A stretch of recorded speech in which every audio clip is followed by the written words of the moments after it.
12 Agustus 2022, publik dikejutkan dengan upaya pembunuhan Salman Rushdie.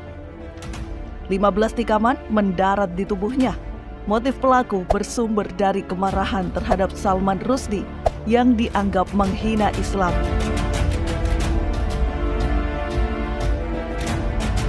Sebelumnya, umat Islam sempat tersentak dan murka saat Salman Rushdie memojokkan umat Islam lewat novelnya The Satanic Verses pada tahun 1988. Salah satu materi yang diangkatnya adalah keberadaan ayat setan dalam bacaan Nabi Muhammad. Namun tak dapat dipungkiri bahwa materi tentang ayat-ayat setan memang terdapat dalam khazanah Islam sendiri. Novel ayat-ayat setan berangkat dari sebuah riwayat yang dikisahkan para sejarawan Muslim dan ahli tafsir dalam menelaah latar belakang turunnya ayat-ayat Al-Quran. Benarkah setan berhasil menyusupkan kalimat sesatnya dalam Al-Quran? Sejauh mana kisah ayat-ayat setan ini menjadi kontroversi? Untuk mengetahui jawabannya, simak video ini sampai selesai. Berhala burung bangau. Tahu-tahu setan itu menyuarakan satu suara. Akhirnya Jibril datang, "Ya Muhammad, tadi pas Anda baca Quran itu diperdengarkan oleh setan ada seakan-akan ayat itu." Ayat-ayat setan adalah suatu peristiwa yang konon dialami Rasulullah Shallallahu Alaihi Wasallam ketika membaca Quran surat An-Najm pada ayat ke-19 hingga 20, yang artinya, "Maka apakah patut kamu, hai orang-orang musyrik, menganggap Lata, Uzzah dan Manah yang ketiga sebagai anak perempuan Allah?" Kemudian setan menyelipkan kalimat yang berbunyi, "Itulah berhala-berhala Garanik yang mulia dan syafaat mereka sungguh diharapkan." Setelah Nabi Muhammad selesai membaca surat An-Najm, bersujudlah seluruh orang yang mendengarnya. Kaum muslim bersujud karena membenarkan wahyu yang diturunkan kepada Nabi Muhammad, sedangkan kafir Quraisy ikut pula bersujud karena berhala mereka disebut dan dipuji. Para kafir Quraisy sangat bahagia mendengar dua ayat tadi. Muhammad telah menyebut Tuhan-Tuhan kita dengan sebaik-baiknya, kata mereka. Orang Quraisy sangat setuju dengan apa yang dibacakan Muhammad, dan mereka berkata, "Sungguh kami mengakui bahwa Allah menghidupkan dan mematikan, menciptakan dan memberi rezeki. Tetapi berhala-berhala kami juga memberi syafaat dan menjadi perantara bagi kami di sisi Allah. Jika kamu memberi tempat kepada Tuhan kami, tentu kami akan bersamamu." Usai kejadian tersebut, menurut Imam Tobari, datanglah Jibril kepada Nabi Muhammad seraya berkata, "Wahai Muhammad, apa yang kau lakukan? Kau telah membacakan kepada manusia ayat-ayat setan. Kau mengatakan apa yang tidak sepantasnya kau katakan." Mendengar itu, Nabi Muhammad sangat bersedih dan takut kepada Allah. Akan tetapi, kemudian Allah menenangkan hati Nabi Muhammad dan mengabarkan kepadanya bahwa semua nabi dan rasul pendahulu juga mengalami hal yang sama, dikacau oleh setan. Lalu turunlah Quran surat Al-Hajj ayat 52. "Kami tidak mengutus seorang rasul dan tidak pula seorang nabi sebelum engkau, kecuali apabila dia mempunyai suatu keinginan, setan pun memasukkan godaan-godaan ke dalam keinginannya itu. Lalu Allah menghapus apa yang dimasukkan setan itu. Kemudian Allah memantapkan ayat-ayatnya dalam hati orang-orang beriman. Allah Maha Mengetahui, lagi Maha Bijaksana." Peristiwa sujudnya kafir Quraisy terdengar oleh kaum muslimin yang berhijrah ke Habsyah. Mereka beranggapan seluruh penduduk Mekah telah masuk Islam, maka mereka memutuskan untuk pulang. Dalam literatur Islam, peristiwa tersebut dikenal sebagai kisah Al-Garanik atau kisah burung bangau. Garanik adalah kata jamak dari asal kata gurnuk yang berarti sejenis burung air berkaki panjang, bersayap lebar, dan umumnya berwarna putih atau sejenis dengan burung bangau yang banyak terdapat di negeri kita.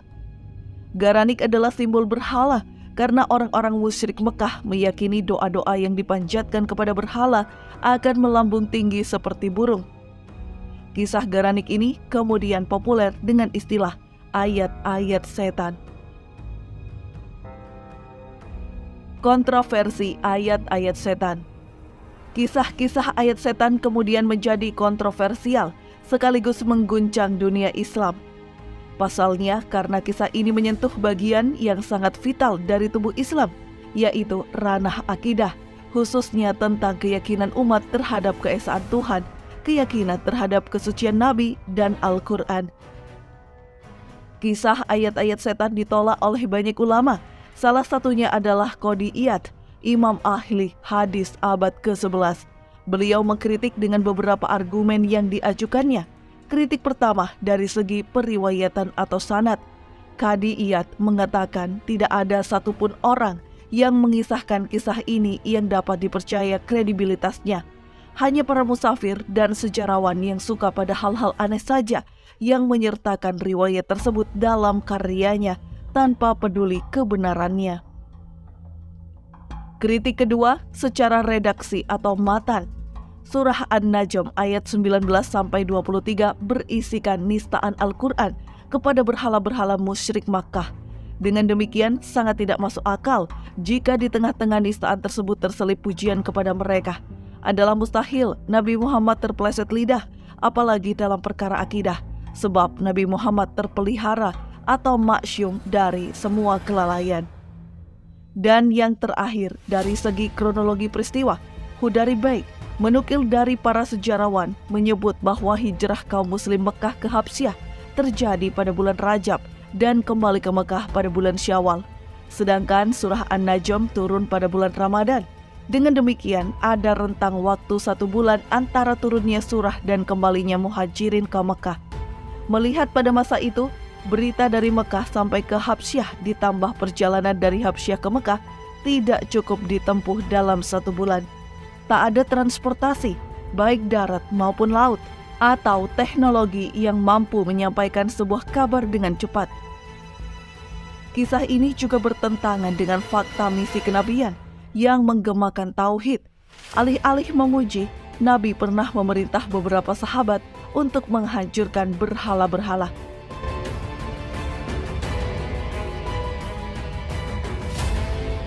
Menyikapi perbedaan pandangan dari banyak ulama mengenai kisah ini, Ibnu Katsir dalam tafsirnya menyadur argumentasi Al-Baghawi. Al-Baghawi memilah banyak pendapat dan menyimpulkan pendapat terbaik.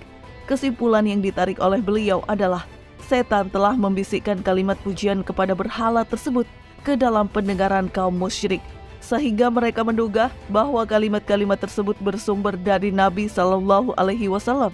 Padahal tidaklah demikian. Kalimat ini tidak pernah diucapkan Nabi, melainkan ulah dari setan. Sementara Safiur Rahman Al-Mubarakfuri, ulama penulis Sirah Nabawi, berpendapat bahwa kalimat itu hanyalah karangan kaum musyrik yang terlena dengan keindahan kalam Al-Quran, sehingga mereka pun turut mengikuti sujud Nabi Muhammad. Setelah itu, sebagian orang musyrik dikecam oleh orang musyrik lainnya yang saat itu tidak hadir di sana, sehingga mereka pun merasa malu dan akhirnya membalikkan fakta dengan mengeluarkan pernyataan bohong bahwa mereka bersujud karena mendengar Muhammad membacakan ayat yang memuji berhala mereka. Apa yang berlaku atas lisan Rasul, di mana Rasul menyanjung, memuji sembahan-sembahan orang-orang musyrik dalam surah An-Najm itu batil, tidak sahih sedikit pun.